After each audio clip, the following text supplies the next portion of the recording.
da shi. Buwayi dan girman salatin a samun sai da Fadima da mata yanzu judi ya ziltalala a sa a sahabu ma a samun har kashin rafa kafatan da Aliyu cikin su ma Imama Hassan da Husaina an tabbatar da Rasul suke kama. Jagoran ma a ƙarni na 15 abun alfahari irin ku kuke rike duniyar yanzu kai ɗaya kafi mutum 100. Babana al'alawi sharifi muna kallon ka ta zahiri sanin ka a barwa ilahu sai Fatima sai sayyidul bashari. Malam da rabin malam al'amarin ka akwai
kai ai ba masu kaɗai ba wanda suka yi zamani da su indai sun zauna a lafiya rabbana baya azabtar da su.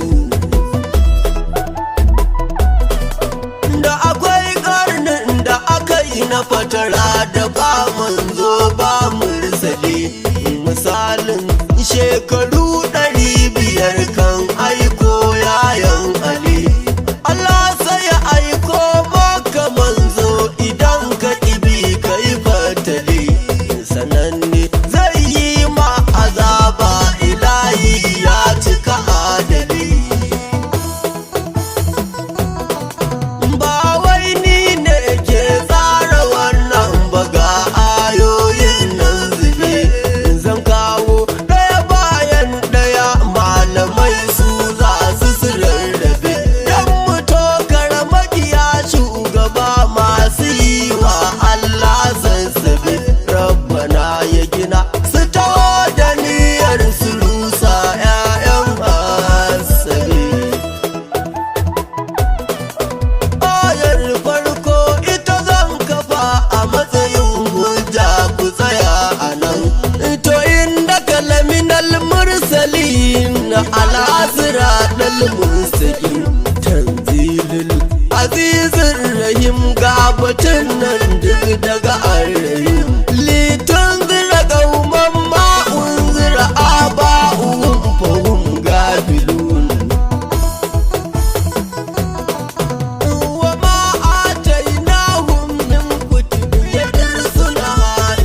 aikin da'irar batulu ne, ma'ana dai safinatun naja, karkashin jagorancin Sida Alawi fari kazar ta da kulawar Shak Alan Gama S uzuri mai kai sakon ku ne. maganar mu kusan